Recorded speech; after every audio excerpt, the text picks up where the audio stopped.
Okay, great. We on? Yep, we are. So I guess we'll just give it a moment, wait till some people sign on.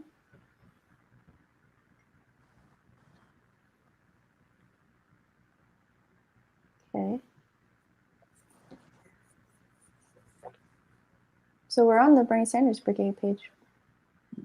That's good. All right. But we don't have any viewers yet. Usually they...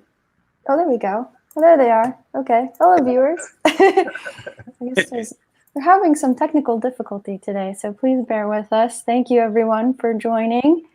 And we are very excited to be with you today on this lovely Sunday morning. So let me get started. Let me introduce myself. I'm Margot Paez, and this is Carlos, my co-host, Carlos Marroquin. You're probably very well familiar with him. And you're watching our weekly Sunday morning show, Stand Up, Fight Back, where we discuss strategy and analysis for the progressive movement. We simulcast on Facebook and YouTube, so please share us with your friends, and please subscribe and turn on notifications so that you don't miss an episode.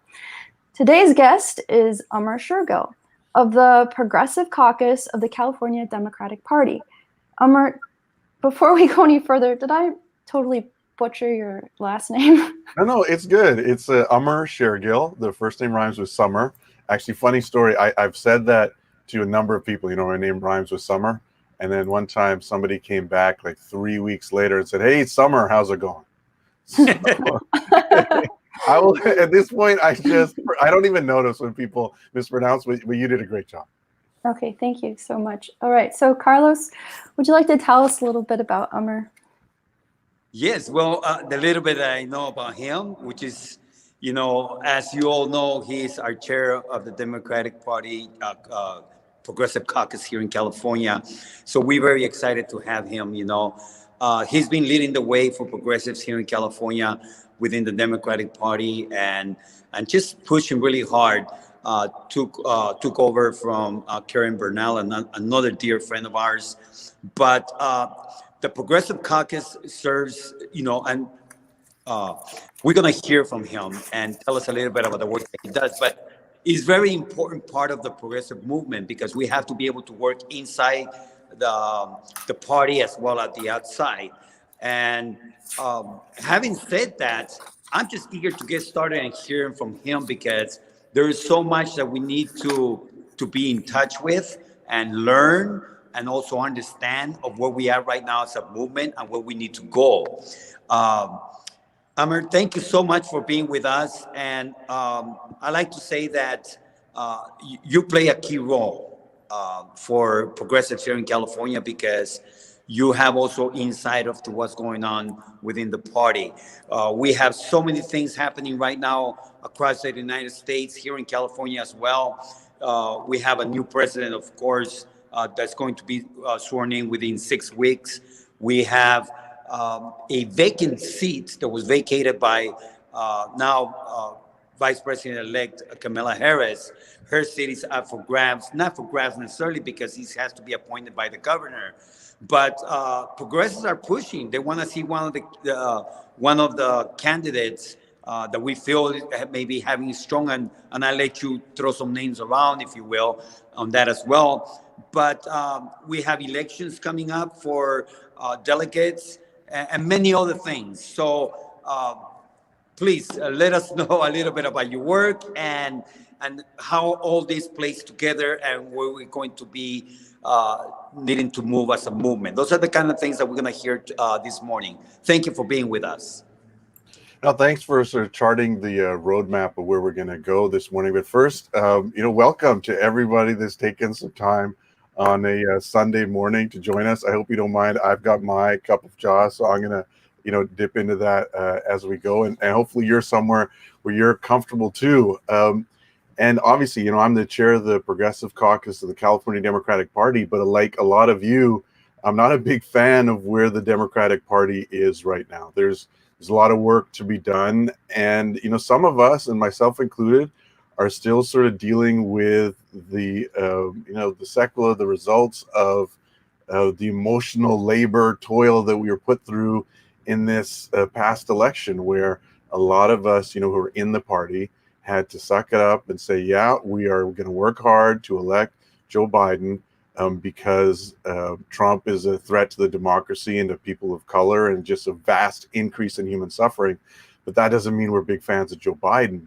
And now we're in that moment where we're transitioning from supporting the party, supporting Biden, supporting Kamala Harris, to full-throated criticism of the party and its appointees and its cabinet and the issues they're lifting up, and even the way they're talking about issues that we agree on. The way they talk about it is not inspiring. And we have plenty of examples of bad appointments, and we saw Neera Tanden, who has been given a pretty important position, particularly with a lot of soft power. And I've spoken up as a South Asian. She's a South Asian. When I speak up about that, I get blowback from the South Asian community. How come you're not supporting somebody, a woman of color who's from our community? And I'm happy to support people of color, but I'm not happy to support people that have a long history of increasing human suffering, of increasing inequality, of attacking progressive ideas, and really engaging online in a way that demeans Bernie Sanders and his movement, and everything right now that's working towards a more just and more equal society. So they call us the Troublemakers Caucus within the party, and I'm here to make trouble, and it'll be good trouble. But I'm not here to make friends with centrists, and I'm not here to make a friendly space for me in the Democratic Party. And I think we're going to talk a little bit more today about exactly where we're going and what needs to be done. And if that creates a few bumps and causes a few mean tweets at us, so be it, because we got to get the work done, bottom line. Right. And there's a lot of work to do. There's a lot of work to do within the party. There's a lot of work to do in the streets. There's a lot of work to do in our neighborhoods, our communities, everybody being affected by this. Margaret? Yeah, absolutely. I think it's really important what you're doing, because you're basically trying to put pressure from the inside of the party. And I think it's a little controversial. I think a lot of us are very much tired of electoral politics, because we often don't see it go our way. I mean, even you touched on the fact that we basically were forced to vote for Biden, but we don't necessarily like him either. And I think that creates a lot of cynicism and really turns off a lot of people from engaging in electoral politics. So it's nice to see that there are people who have found their way into the party who are still able to hold on to those values that we all share. Could you maybe talk a little bit about your experience so far? Because I've been living in Georgia, where I'm a PhD candidate at Georgia Tech, and I've been involved a little bit there on the political level. And I hear a lot of stories about how bad the Democratic Party is in that state. I'm wondering, what's your experience here in California dealing with these party insiders who, I guess they're kind of like, this is like their main gig, right? So they tout the party line, and you're obviously very much outside of that party line in a number of ways. So could you maybe touch on that if you feel comfortable? Oh yeah, I don't have any problem about talking about it. Let's just face it, the California Democratic Party is infected with the kind of centrist politics that we complain about across the country. And sometimes we think about, or there's a stereotype of California as the most liberal, the most progressive part of the country, but we look no further than the most recent elections and the props that were defeated. Affirmative action defeated, rent control defeated, Uber's oppression of their own workforce, that was successful. So we have to be very careful about how we talk about California. And the Democratic Party is representative of some of the problems. I mean, they're on the right side of those props I just talked about, but some of the folks that are pushing the props or help defeating those values that we embodied in those props are inside the party. They're sending money inside the party, and we're having that discussion about what kind of money the party takes. And to answer your question more directly, the party is still controlled by the legislators, the folks that are elected to Senate, to Congress, to the Assembly. And they have the vast majority of the delegates. It's very difficult to beat them on any specific issue. And so long as they are dominated by corporate money, the party is going to reflect that.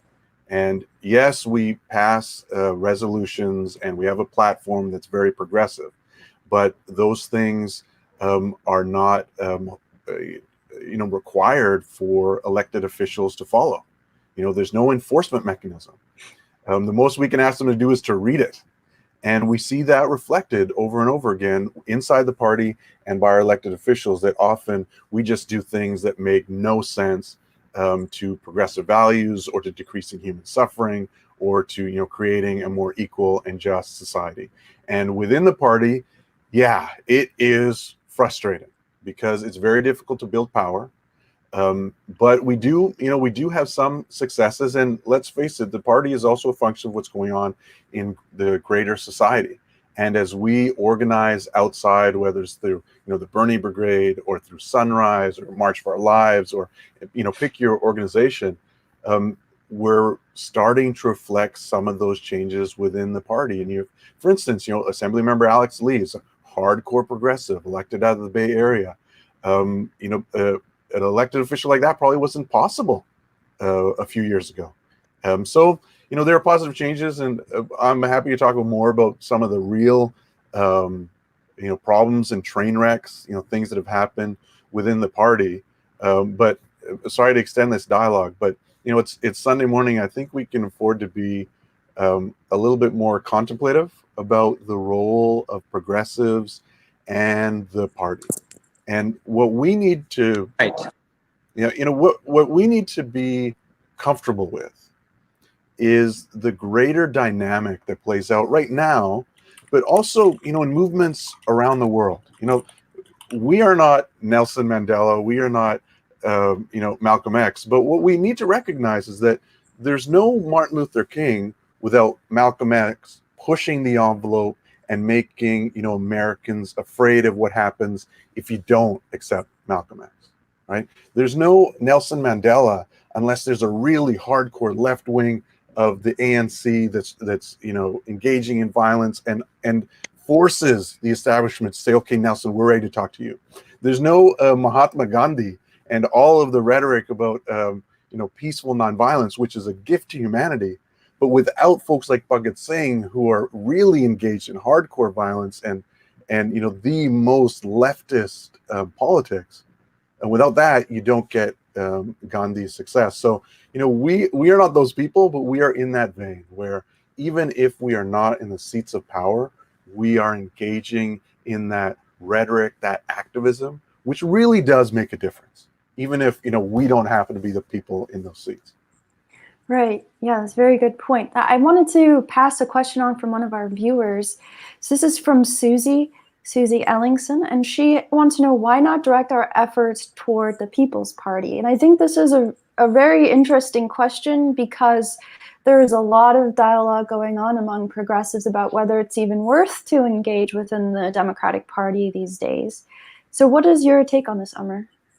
Well, I'm supportive of the People's Party. Based on that discussion I just described, I think it is a good idea for hardcore left organizations to exist, and whatever comes up out of organic organizing, I think that's good because it forces the party to recognize what's going on, and inevitably they incorporate some of that.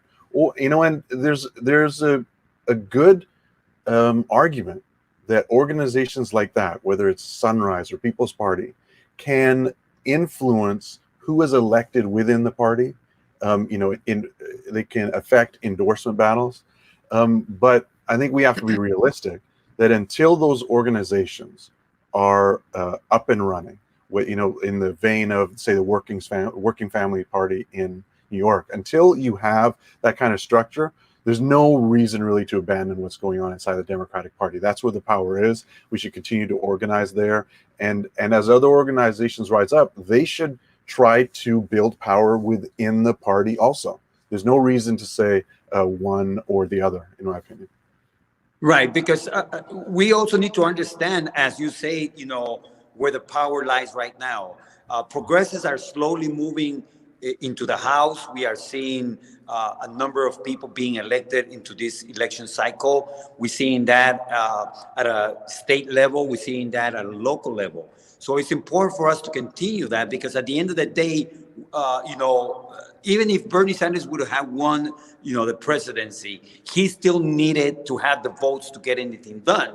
So these are things that we need to think about. We need to think the big picture, and we need to be all engaged and involved. Something really interesting happening in California, as I mentioned a little earlier. We have Governor Newsom that will be appointing a person, a candidate of his choice to represent the seat of that Kamala Harris has left. What are your thoughts on that? And are there any names out there that we need to be considering and focusing on? Yeah, I've actually put in quite a bit of time. Immediately after the election, you think you're going to take a break, but we just jumped in immediately on this because it became obvious that the California senator that's appointed could really be the difference in what happens over the next 4 years. Let's say if, best case scenario, we get 2 seats in Georgia, there's 1 remaining, and that California vote could be the difference. So, obviously, whenever we have this discussion, we start off with, I'd rather it be an election, right? I'd rather there be a special election. We just work really hard and try to win the state like we won the state for Bernie. But since that's not going to happen, what we did first, and we organized with folks across the country. We had, Our Revolution and Roots Action and other organizations. We had Elizabeth Warren and Senator Markley, who had joined in an organizing call, not too long after the election, on focusing on the Senate and focusing on California in particular. And the issues that we pushed at that time were that whoever is nominated, whoever is appointed by the governor, had to, 1, be on board with killing the filibuster, because you cannot get anything passed. Even if you want a centrist garbage policy passed, you cannot get it passed without being right on the filibuster. So you got to get rid of that. And then they have to be ready to expand the court, because the court has already been packed with conservative justices, and we have to be ready to expand it. And so we put together a letter from activist organizations around the state, submitted to Governor Newsom, got confirmation back that he's taken into consideration that they got to be right on those 2. Since then, we've started working on candidates, getting candidates to respond to my letter to the Progressive Caucus on this issue. And sort of the message that we gave to the governor and to the candidates is that Bernie won this state. Progressive activists run this state. If you take the Warrens, the Progressives, the Bernies, they're the engine that's going to win this state for the next person that wants to come out of California, whether it's a senator or a statewide representative. And if you want that part of the party to support you, you have to be right on these issues, or you won't have a political future with us, right? And we got an immediate response out of Congressman Ro Khanna, which is expected. He's always been right on these issues. Progressive leader, Bernie co-chair, we expect that. We also got immediate response from Congresswoman Barbara Lee, who again has always been right on the issues. We got mixed responses from most of the others. I should say former state senator, now Los Angeles council member Kevin De Leon is also right on those issues. Assembly member Lorena Gonzalez right on those issues. Now, as I go down the list, some of those folks have, question marks on some progressive policies, but when you're talking about these issues, which are the most important, they're right. We have other names in the mix, but on progressive stuff, they're just non-starters. On these 2 issues, right, they're mixed or they're just not good. I mean, Secretary of State Padilla is just unacceptable. And I think the exclamation point on his unacceptability is the fact that Senator Feinstein endorsed him. Senator Feinstein's just not a good senator for California right now, and her endorsement to me is just, a mark of unacceptability for Padilla. Right. But I think Attorney General Becerra, also a non-starter. I mean, just a month or 2 ago, he was out there against the bills we were supporting on law enforcement transparency and independent prosecution for law enforcement murders. He was against those bills, even when every Democrat was pro. So he's a non-starter. And to me, the only names that really should be up there are Congressman Khanna, Congresswoman Lee, Karen Bass. I think you can make a good argument for. And after that, it gets really dicey really quick. Right. Now, and let's make this very clear. You know, there's a lot of voices of the Latino community saying, "Oh, we need to have a Latino." No, what we need to have is someone that's going to stand on the issues, because we could have a Latino that will not stand with the people, as we have seen many of these centrists, and we pretty much back to square one. So identity politics, you know, should not play on this. We need to have someone that actually will represent the people and is leaning towards the progressive movement. And I cannot think of a better person that will kind of myself. Yeah, you know, I'm right with you, but I gotta say, you know, from the Latinx community, if you're looking for Latino or Latina, when we started this process, I spent a lot of time researching Congresswoman Annette Berrigan, because, you know, up here in Northern California, she doesn't have a real big profile within the state on these issues, and you know, environmental chair within the party, R.L. Miller, brought her up as a good name, and I started watching her videos, researching her, and I thought there's a really good argument. Her foreign policy has not really been developed. I haven't seen a lot of discussion, but on domestics, she's actually really good. But for whatever reason, I haven't seen the community organized behind her. I think, you know, Councilmember De Leon, there's a good argument there. But, you know, he's a brand new council member, so it looks weird for him to be advocating to put himself now in Senate. And it's just been really disappointing to see good Latinas, Latinos, and Latinx community, really good candidates just not get the attention from their own community. And instead they're pushing Padilla, who's just a train wreck on progressive issues. Right. Yeah, A big I know. name that is being sounded out there, even by the media, is Alex Padilla. But I got to tell you, Alex Padilla just brings a really bad taste to the mouth for a lot of progressives because of what happened in 2016. So he will off the bat have a lot of trouble with progressives.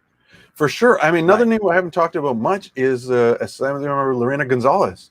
If the community wasn't get behind her, okay, fine. She's got question marks on progressive issues, but it would make it a lot harder on progressives if you said that was the name instead of Padilla or Becerra. I mean, Lorena Gonzalez has gone to war on some really tough progressive issues and taken a lot of hits. If she made an argument to be the next senator, that would be a persuasive argument. But nobody's making that argument. Right. Yeah, so I just want to step in here. So I think, like, this is very similar to sort of what happened in Georgia, where the Democratic Party there wanted to pick an African American senator or a candidate to run for the U.S. Senate, and that is Reverend Raphael Warnock in Georgia. But the thing is that they got behind somebody who very much supports a centrist perspective. You know, his platform was very, very vague. It was pretty much like, I support a livable wage and access to affordable health care. It was like super vague, nothing that about like at least a minimum of $15 for a minimum wage or universal health care. There was nothing like that. And so you're talking about people like Padilla and I think you mentioned Javier Becerra as well. Mm-hmm. I mean, these people have been inside the Democratic Party for decades now. I mean, even since I was a kid, I remember, Becerra's name. So these are the type of people that get pushed by, I think, from within the party, and said, like, hey, this person is Latinx, so we should support them. But they're really just a colorful representation of a centrist neoliberal ideology. And so I don't think it's a surprise that there's such a focus on these particular type of Latinx people or politicians, because they serve a very specific purpose. So I don't think it's so much a coincidence that we don't really hear about these other Latinx representatives or politicians, just because they are obviously not going to fit that mold that people like Feinstein and Pelosi and the other insiders in the party and the leadership want to put forth. So it's like, let's satisfy this identity politic, but still maintain our the actual things that really matter. So that's my sort of take on it. And maybe it's a little cynical, but I think that's sort of what I've been seeing play out in other states. So I see a little bit of a parallel. I wanted to move a little bit towards the upcoming election in December 15th. Can you speak on that and, our delegates and the importance of all this coming election that a lot of people don't know about? Right. So what we're talking about is delegates to the Democratic Party, what we call ADEMs, Assembly Delegate Election Meetings, where we elect 14 delegates from each assembly district in California to represent us in the party. And this is the one area of direct representation that is in our control, meaning that there's no assembly member with appointments there. There's no county committee that's an intervener. We, by December 15th is the deadline to register as a candidate in your assembly district. You just go to the cadem.org website, the Democratic Party website, register by December 15th. And then this year it'll be all by mail ballot, not online, but real letters coming out to you. So if you have to register by January 11th to be a voter, then they send the ballot out to you. Then it has to be returned. It has to be in the hands of the party by January 27th. So we have folks everywhere in the state right now that are building slates of 14. Some of their Facebook sites are up already.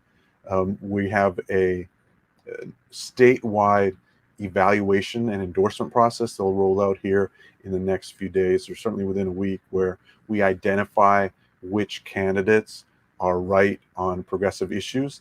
And not just that they're right personally, because quite frankly, that's not enough. They have to be able to vote within the party against incumbents and powerful people that are wrong on these issues, right? So it's no good to say, I'm for Medicare for all, and then you vote to endorse somebody that's out there trying to destroy Medicare for all at every opportunity, right? That's just worthless. And those folks have to be ready to vote for a progressive candidate to lead the party, to be our controller, other officer positions. So it essentially represents 1/3 of the delegates in the party. It's not nothing. It's an important base from which we organize and push our policies within the party. And I encourage folks to get involved. If you want to contact me through Carlos or through Margot, that's fine. My email is amar@shergilllawfirm.com if you want to hear more information about it. But it's a big deal, and a lot of folks put a lot of time into organizing it. And my position as chair is completely dependent on the organizing I started in this realm, 6-8 years ago. Right, and it's very going to be key for people to participate. This is a call to action to the progressive movement. If everything starts from the bottom up, this is crucial. This is important. These are communities. You're representing your community. You're the voice for your entire community when it comes down to being a delegate and being able to make those decisions when it's time to voting. So we are encouraging, we are asking all of our friends, partners, allies, to participate, get involved, reach out to the Democratic Party clubs. We have Feel the Burn, a Democratic club here in Southern California, in San Fernando as well. There's many groups that are pushing their own slates. So very important, and we need to participate. This is how we build strength. This is how we build power, if you will, is from the bottom up. Amar, so I had a quick question about this delegate race. So do people also have to register to be the voters to elect the delegates? Because I participated in something in Georgia when Bernie was running for president this year, and we put a slate together and we ran on the slate, and we had to also get other people to register to vote in this delegate election. Is that the same in California, or can anyone vote in this delegate election? So that's a perfect question. You have to be a registered Democrat. You can register now. There's no deadline. Just register, and then you have to go on the party's website and register to vote in this election. You don't have to be a member of the party or active or a delegate in the party or anything. You just have to be a registered Democrat who goes on the website and asks for a ballot. They send a ballot to you, you fill it out, and you send it back. And then to underline Carlos' point, I mean, we often talk about the lack of representation in the party. The party doesn't represent us, doesn't do what we want. This is your chance, folks. You want the party to represent you. There are horrible centrist delegate candidates in your neighborhood. There are great progressive candidates in your neighborhood. There are people of color that walk with Black Lives Matter, and there are people of color that are delegates that couldn't be caught dead with Black Lives Matter. You get to choose which one goes in the party and represents you, which one builds power for you, which one tells you what's going on in the party, which one harasses assembly members at the convention, which one gets in the face of the governor as they're walking down the halls and talks to them about issues that matter to us. If you want this party, this is your chance to reach out and grab it. So that means activate your communities. And it also means, understand with the communities that are in your neighborhood, a lot of them don't get activated. Nobody talks to them. Find out where they are, meet them where they are, talk about the issues they care about, and then bring them in. And I'll give you an example. Right? There is no reason that someone like me, who's Punjabi from northern India, who's a Sikh and from northern India, less than 1% of the population of India, a tiny 1/10% or less, 100% in the United States, I shouldn't be chair of the Progressive Caucus. There's no natural sort of a group which is going to make me the chair. But what I have done, and what others like me and Carlos do, is we stand up for others where they already are. So you walk with Black Lives Matter, you walk with women's equality, you call for the resignation of abusers, you stand up on issues that Sunrise cares about, the future of our planet, to make this habitable. And when you do that, folks stand up for you. And I'll give you a good example, something that's going on right now. Yesterday, some of you may have saw that in the afternoon, the Bay Bridge was essentially log jammed on a Saturday afternoon as 5,000 cars went from Oakland to the Indian consulate in San Francisco to protest the impending corporatization of Indian farmers. That's half the workers in India, and it's destruction of their way of life. If you find the Sikh, Punjabi farming immigrants in your community and tell them you care about this issue, they're going to show up and organize for you on Bernie stuff, on progressive stuff, on everything you care about. You stand with them, guess what? They're going to stand with you. And that applies for, right, all these different issues. And, I'm drinking chai today. And I don't know if you can say it says, no chai for the FBI, right? That's a slogan which means something to Muslims and to Desis and South Asians. What we're talking about here is you always offer tea to every single person that comes to your home. But this tells you, hey, South Asians, don't offer chai to the FBI. And that slogan, you can't understand or you don't get unless you go meet people where they are, right? So it's a long discussion to underline what Carlos says, but on a Sunday morning, I take a little extra time and say, go find those people, energize them, and bring them in, and let's take back some of this party. Yeah, that's a great... Oh, go ahead, Carlos. And that's how we win. We win by organizing, organizing the opponents. And we're good at that. Yep. We're good at we're excellent in doing a lot of media, social media content. We're expert at that. This is how we've been organizing. So a lot of the establishment now are trying to get into to learn these things. We have the upper hand when it comes down to social media, when it comes to organizing. We know how to do that because the kind of organizing that the establishment offer is outdated. We bring creativity. This is what we bring to the table. So let's start doing this and organize for a community by participating, getting involved, and you can run for delegate. Go ahead, Margot. Thank you, Carlos. I think that this is a really great place to sort of segue into talking a little bit about organizing in immigrant communities, because, I mean, I think what we saw that was so successful for the Bernie Sanders campaign was very much this organizing within immigrant communities, or at least even just reaching out to them and making them feel seen and feel like they're seen as a human being. And we saw that even in 2016 in his campaign, where he really reached out to the Muslim community, even symbolically. That seemed to have a very big impact, and also to the indigenous community, recognizing that they exist in this country, that just often erases their existence, acts like they're more like a mythology than like a real community, that with whole structure, political structure, community structure. I think that this is really essential for the progressive movement. You just started talking about this a little bit in terms of Indian, South Asian, Muslim communities. What kind of what's your perspective on this? What's been your experience, and what have you seen that's been good or bad that you would like to share with our audience? Yeah, I have obviously hands-on experience organizing my own community, and that's why I got involved really in the Democratic Party. Is 2 members of my faith, 6 turban-wearing individuals, grandfathers were shot and murdered in my town, and the horribles that were responsible, we just never found them. And we realized then that the community reached out and hugged us and brought us in, but we didn't have any representation. We were starting from scratch, even on an issue as fundamental as that.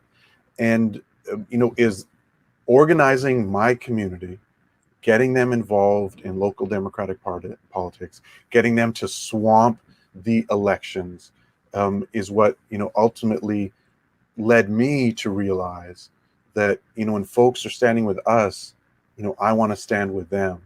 And the more we did that, and the more it was reflected through Bernie and progressive organizing across the country, the more we had an opportunity to influence within the party, and puts me in the position I am now. And dovetailing what we were saying before, let's face it, the party has not been good at this. We do a lot of performative stuff, we do a lot of talk, but we just have not been aggressive enough on meeting immigrant communities where they are in the ways they want to be spoken to. So even if you look at this last election, up and down the Central Valley, there are pockets of immigrant communities that have the potential to flip elections, to go from moderate to progressive, or to go from Republican to Democrat. And they don't get much communication in their own language. So the Hmong community in Fresno simply does not get enough contact in their languages in the places they already are. What folks don't know is that Punjabi is often the 3rd most spoken language in the valley, in suburban Sacramento in some neighborhoods, and that happens with Hmong, that happens with Mandarin, and we just don't connect enough. If you go to the California Democratic Party website, often we have some stuff in those languages, but the grassroots organizing that needs to happen year-round so that they show up at election day, it just doesn't happen enough. So, we'll work on getting the party there, but for progressives, grassroots organizers, like Carlos was saying, we know how to do this. This is not that hard. You reach out to those communities, you talk to them about their issues, then you reflect their issues in our organizing, they'll show up for you. It really reflects the things we're good at. If you take a look at, Nevada last election, the progressive community organized labor better than labor did. That's why Bernie won that election. We can organize any community better than any alternative is trying to organize that community. We just put our heart and soul into it, we can get that done. Yeah, it's unfortunately the labor movement is not very strong right now, and it's hard to, I think even within the union structure, it's really hard to do any organizing. It seems like there's a lot of people at the top who are much more beholden to certain Democratic Party interests than the actual people who are a part of their union. So it's good that we can look to other models, but I hope that the unions will get caught up with the progressive movement, because we really need a united worker front in order to really see a lot of the change that we're talking about. But so you talked about something a little bit earlier about, organizing people to come out and vote. And there was one thing that I wanted to ask you about that. What do you do when your choices, though, are neither of the choices are in the favor of your community? So it's one thing to get organized people and get them to show up, but what if the choices are not good? What would you do in a community like that? Because, is it really moral to ask people to vote for politicians who are not going to serve their best interests? So I'm saying, if there's no, if the options are both are bad for you, what do you do? Yeah. And I think this question, I'm sorry. I just wanted to clarify one more point. I think this question is different when it's framed on the local level versus the national level. So I would love to hear your input on that. Yeah, and I think we get faced with this a lot. I mean, if you look at California in the Valley, sometimes you have the option of Republican jerk 1 and Republican jerk 2, right? Or you might have the option of Republican jerk 1 and Democrat centrist that we don't really like at all. So this happens with some regularity. And what I did with regard to the Biden dilemma was that I just explained very clearly many times on Facebook and on Twitter and in my communities when I had the opportunity to speak exactly where I was, why I would not endorse, I would not say that this person is right and consistent with my values, but I have a responsibility to vote, and I'm going to vote in a way that decreases human suffering. So if we have two options and you can figure out one is far more likely to support human suffering, then you pick the one which doesn't. And if you frame it in that way, I think most of the time you find an option which makes sense to vote for, even if you can't organize or give them money or do the kind of things which we do for the really good candidates. I look at where the human suffering is and who's going to decrease it. And when you look in that way, the Biden-Trump choice was not really a choice at all. If you look at that way, the Republican versus moderate Democrat is not really a choice at all. But that doesn't mean you stop organizing on your issues. You keep giving them trouble. The bad choice that you're forced to vote for, you still have to do all the organizing, either one, to get them to change their mind, or two, to lay the groundwork for a better candidate to come up later. Susie Shannon some credit, who's part of the officer group from the Progressive Caucus and has been a long time organizer, particularly issues of housing and the unhoused and poverty. She's a DNC delegate and created the Poverty Council, an issue which wasn't even on the radar, the DNC.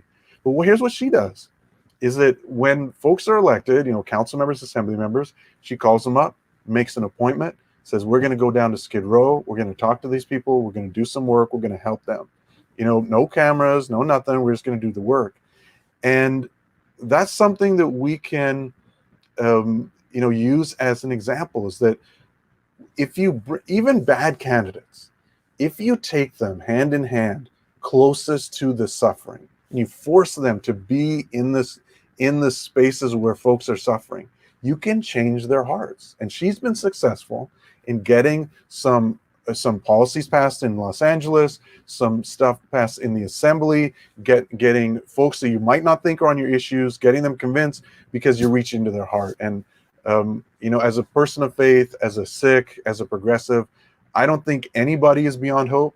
But I'm not gonna light a candle for folks that are obviously horrible. But we just keep on trying to change minds. Right.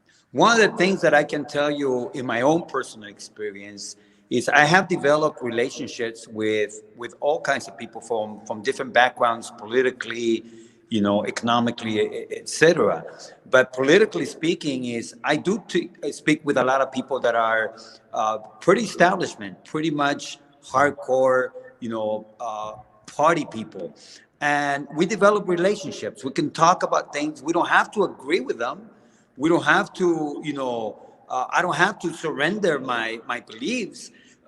But the important thing that I see again, as I personalize this, is the benefit of me having a relationship where I can pick up the phone and let them know how I disagree with something, and how actually have seen how they actually move to reconsider because of that one opportunity to be able to talk to them and say, look, this is not going to sit in well with this community. It's being affected by your choice. And they actually have reconsidered. We have had good people. I mean, we have had representatives that actually have sponsored some of the bills that we want them to sponsor. And all of a sudden you see them moving towards the left because you communicate with them. You express them your views and how this affects the people, their own districts. All of a sudden they start seeing one of the things that I see right now that's happening a lot, the gentrification brought a lot of changes to a lot of people that were politically secure in their communities because they no longer have the base. Now they have a different base.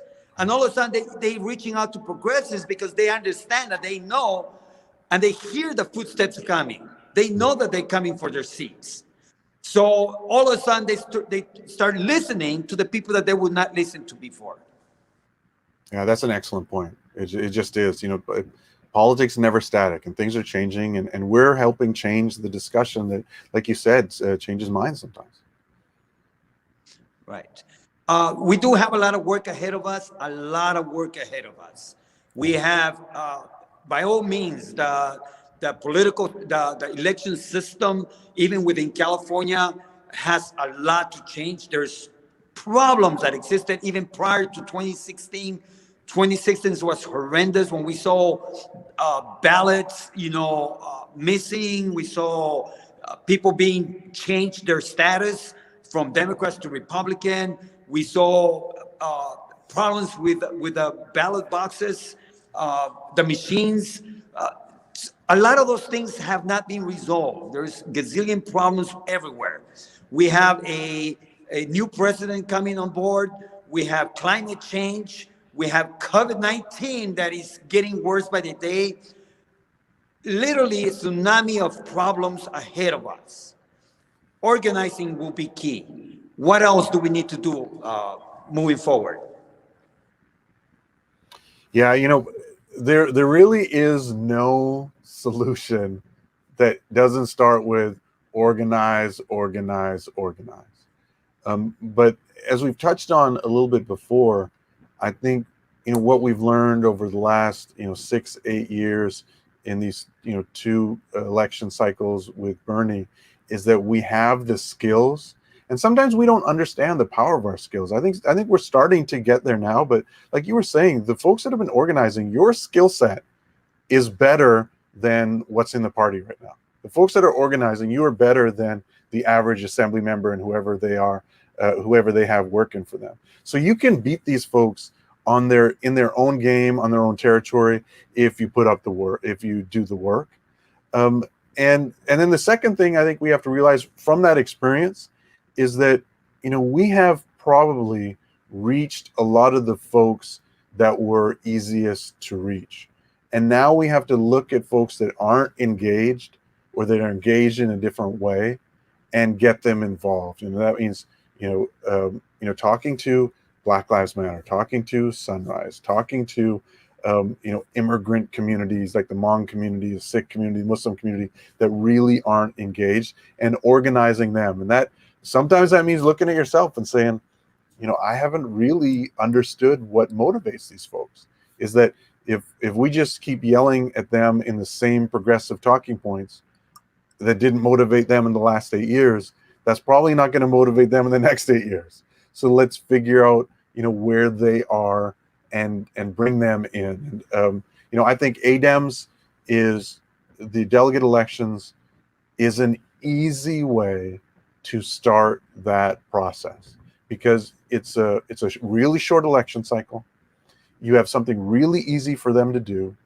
You can put up some of their candidates to have some success and get engaged, and it can sort of snowball where you give them something short term to work on, be successful in, and then maybe they show up at the next election or the next organizing. And it's easy to forget that presidential elections are not the only thing you can organize for. Assembly elections are not the only thing you can organize for. Is that if you get those folks organized for an ADEM election, they might be ready for a water board election or a school board election. And that's where we really build power. If we around the state, there's great examples of folks that were organizers and then ran for election and now they're elected officials. But there are some communities which haven't yet bought into that model, and we can offer it to them, and it's not that hard.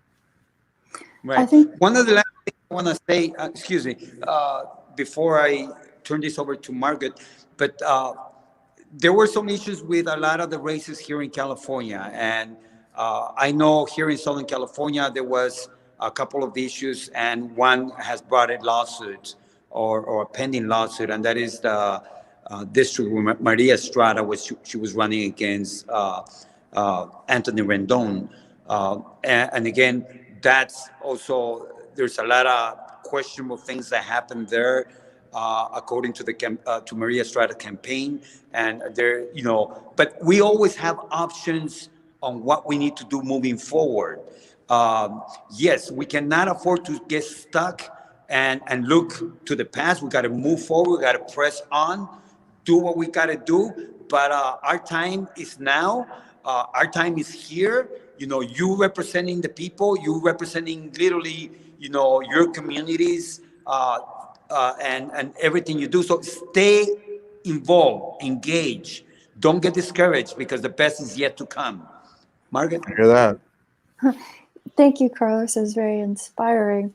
But so I wanted to touch on something and make a point that what we're talking about is just also one aspect of organizing. This is electoral organizing that we're discussing. There's a whole other area of organizing that is completely out of electoral politics that is equally important, that has to be done as well. And I think that the other side of organizing can play a role in informing the electoral organizing, because a lot of that involves people being in the community, listening to the community, finding out what the needs are, and then you can inform the electoral organizing because then you know where the gaps are, you know where the needs are, and you know how to relate with the community. So I think that both are important, and also that they shouldn't necessarily be so separate from each other.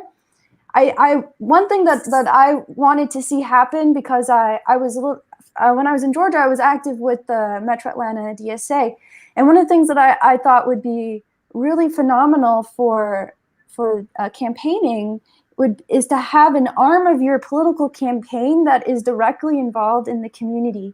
So, for example, like you can find out if the community needs somebody to pick up groceries for people, for the disabled or for the seniors or somebody who's ill. Your campaign can be involved doing grocery runs. Your campaign could bring PPE to people, especially now during the pandemic. It could organize driving people to, the hospital or to see their doctor. What are the needs in the community? I really believe that the politics needs to be integrated into that in order for us to really understand what the needs are. So I just wanted to make that point, because we're talking about organizing, but there are many types of organizing. So I just wanted to make sure that our audience knew that we know that there's more, that we're not. Electoral organizing isn't the only way, because I know we have a broad audience. So just wanted to make that clear. But Amar, please, if you have any other insights you'd like to touch on. Yeah, I think that's a good point. I think that a lot of times the folks that are activists, we don't even sometimes know which one we're in. Are we political organizing right now? Are we issue organizing, community organizing? But yeah, this discussion, because of who I am and because of the elections that are coming up, this is where we're focused. But I know I do, and I think it's true for most of us. We spend a lot of time organizing on issues that aren't directly related to an election, whether it's housing, or making sure that the unhoused are not harassed by law enforcement, or Black Lives Matter, and protecting people of color from harassment by officers.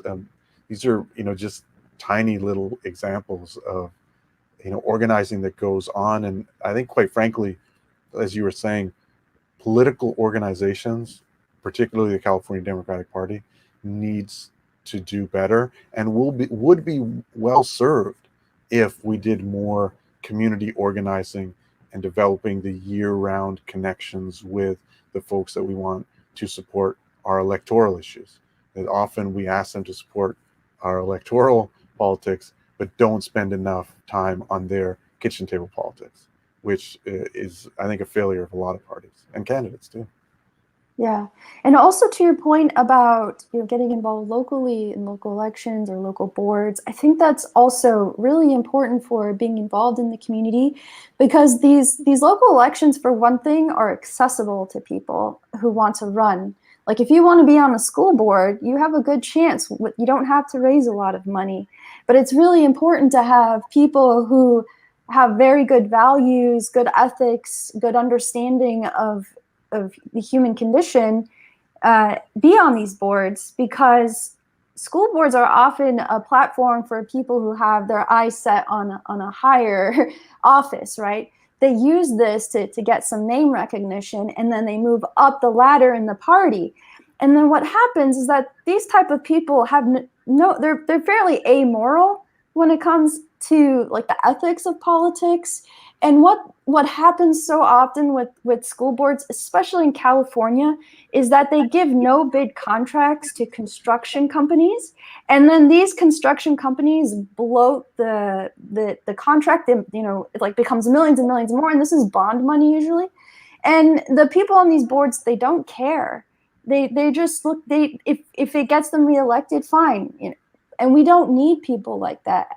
And we can really make change on a local level if we get involved in these seemingly mundane positions, but they play a big role, especially in the education of the children in where we live. And that's the future of our state and our cities, that the kids that go through through the public school system. So this discussion, Amar, is so important. So thank you so much for touching on all of these points.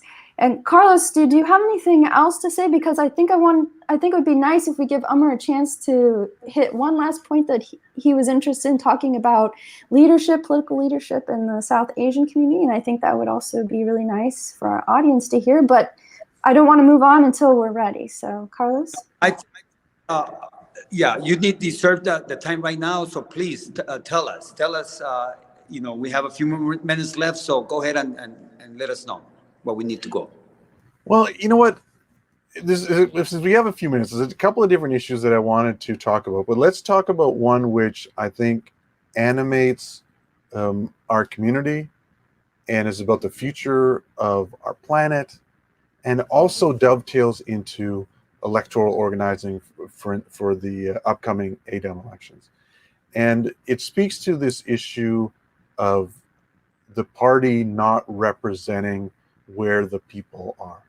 And for a number of years, the California Democratic Party platform has, which is non-binding, a statement of principles, and often ignored, but the platform has had really good statements about either Green New Deal or renewable energy. And then it was updated saying we shouldn't take money, or Democrats in general should not take money from fossil fuel companies. And more recently, in 2019, 2020, we had within the California Democratic Party a ad hoc committee that was specifically designed to look at this issue about, we're taking money from all these different organizations, and then we use it to lift up candidates that are not consistent with our values, and that money is coming from organizations, corporations mostly, that's not consistent with our values. And there's a disconnect there. And it's one of the reasons why people are so disaffected with Democratic Party politics, is that we take money and lift candidates that don't represent what we say are our values.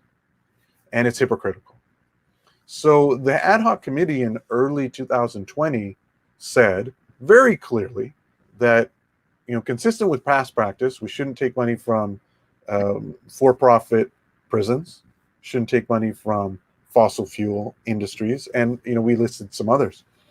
And this ad hoc committee, which had like the chair, our environmental caucus, R.O. Miller, the vice chair, Drocklair Mahal, the controller, and a lot of other really good activists.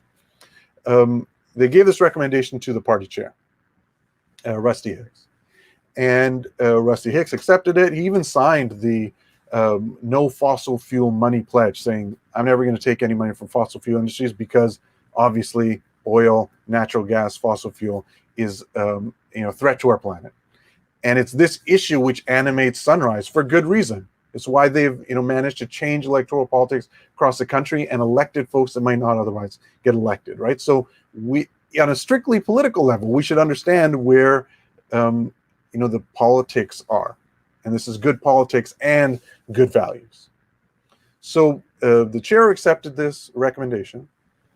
And then we come to find out over the last weeks through the Sierra Club and other organizations lifting up their voice that the California Democratic Party took almost $500,000 directly from fossil fuel, from Sempra Energy, use that money to elect candidates that are wrong on fossil fuels. Wow. Now, one, that's horrible politics. Two, it's horrible values. But when the party chair asks for the voice of the party, and the voice of the party says, don't take fossil fuel money, and the party chair says, okay, and then goes behind the scenes and accepts $500,000 of fossil fuel money, that's a fundamental breach of trust with the California Democratic Party, the Environmental Caucus, the Progressive Caucus. And I think you all are going to hear more about this in the weeks to come. But the chair of the party is going to have to make this right. So far, his responses have been, well, I didn't take any oil money. And I mean, that's just nonsensical. It's ridiculous. Fossil fuel money is not just oil money. We know that natural gas money, PG&E, Sempra, these are the organizations which spend millions of dollars around the country and in California to ensure that our communities are polluted with oil rigs, that natural gas explosions occur in neighborhoods, that folks have asthma, that they have cancer, they have other serious health issues, because we just don't care about the communities that don't have the wealth and the power to advocate to stop it. And when the chair of our party says that they're going to stop that, but then goes and takes $500,000, that's a fundamental breach. And I have tried to avoid this getting ugly and try to find a path to make this right, but I fear that we're on a dark path in the Democratic Party coming up on this issue. And I have encouraged the chair to do what's right and to make it right. I'm not sure that he can at this point. This is a really important point, because we're running out of time on the climate crisis, and seeing that the California Democratic Party has chosen to take energy money from polluters, from the companies that continue to emit high levels of carbon dioxide into the atmosphere. What can be done? What can we do? Because this is supposed to be a very progressive state, and to see a party, the Democratic Party, do this in California doesn't give me it doesn't make me feel particularly optimistic, because here in California we're a little more environmentally friendly than the rest of the country, and to see this makes me think that we are really facing a nearly 90-degree uphill battle to try to change the way our government and our economy is run in order to save essentially our civilization and can keep this planet habitable. So what do you think we can do those of us who are not inside the party to put pressure on the Democratic Party to never again take this money like this from these energy companies. You know what? I have a hard out in about 5 minutes, but let's talk about this issue. And going back to the delegate elections we talked about, this is how we change the party. Those elections is how we stop the kind of tactics that I just described from the chair of the party. Those delegates that are elected in every assembly delegate district, they have a vote to say who is the chair of the party, who is the vice chair, what issues we do, how we change our rules, and whether we can just put a full stop on any avenue for that kind of dirty, filthy money to come into the party. And let's be clear, it's not just horrible energy money. In this last election cycle, we saw millions of dollars from the real estate industry. They gave $1 million to the Republican Party. They gave $1 million+ to the Democratic Party. And yeah, they're supporting policies which make it difficult for anybody to get housing. But every single elected official that is horrible on housing is also horrible on Black Lives Matter. They're horrible on law enforcement. They're horrible on green issues. It's the real estate money is also a plague in the party. And it's maybe the newest, most effective one in defeating the elected officials we want. And if you look at local city council elections, local school board elections, they are flooded now with real estate money, flooded with PG&E money. And if we're going to get that done, we need help from delegates coming up in this election to stop the chair. We have a good chair's candidate, Delaney Easton, who's challenging Rusty Hicks. And, we're going to have to support these people. We have another candidate who might be running, Norma Alcala, who's also been progressive and a Bernie supporter. And we've got to get delegates that are ready to vote for them. So, Amar, can Great. you remind our audience how they can run for these delegate positions one last time? So go to cadem.org. That's CADEM as in Mary.org, California Democratic Party, cadem.org. And you'll see there's 2 signups there. One is for ADEM to be a candidate, assembly delegate meetings, delegate election meetings. So one is ADEMs to be a candidate, one is ADEMs to be a voter. So sign up to be a voter for sure. They'll mail it to you, you fill it out, you send it back. It's not going to take any time at all. And if you want to be a candidate, sign up there. And then, contact me, Amar@ShergillLawFirm.com. Find me on Twitter at Amar Shergill CA, or through Carlos or Margot, they'll connect you. And then we can talk about, having you be a candidate, plug you in with a local slate. But we're also going to be clear when we're forming these slates, they can only be 14 people. And we are organized around the issue of not me, us. So sometimes folks can't get on a slate because there's 14 better candidates. Sometimes you're a better candidate, but we got to make sure we have representation from the LGBTQ or trans or Black community. So we got to make every single slate reflect California. But we'd love to have you in the process, whether as a candidate or helping organize for those candidates, because that's how we're going to change the party. Well, thank you so much for the time that you've given us this Sunday. I know you have to get back to your family, but here in lovely Southern California, we have a lot of work to do. A shout out to Ben Hawk, who is helping organize Southern California slates here. Yes, we heard about your work, Ben. Thank you for all you're doing to the different Democratic Party clubs that have been doing an outstanding job. I love sent to Susan Shannon. You mentioned her earlier. She's a dear friend of mine. We really appreciate her.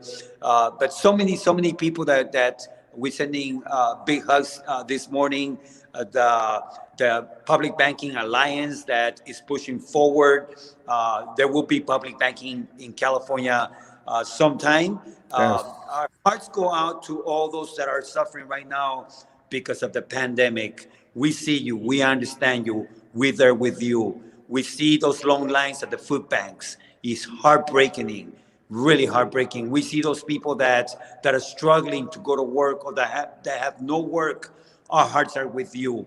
Each one of you, you're very special to us, and this is why we're doing this. This is why we're fighting, is because people like you, because we are in this thing together. You know, together we're gonna move forward. Together we're gonna get it done. Together we can change the world. Thank you, Carlos. All right, thank you, Amar. Thank you for being with us today and spending an hour of your Sunday morning with us. We really appreciate that. So to all of our viewers, just a reminder that you have been watching Stand Up, Fight Back. We're on every Sunday at 10 a.m. You can find us on the Bernie Sanders Brigade page or the Inside Out News Facebook page or Inside Out News YouTube. We live stream to all three simultaneously. And well, we look forward to seeing you again next week. Have a wonderful Sunday. I'm Margot Paez, and that's my co-host, Carlos Maruquin, and we will see you next time. Goodbye.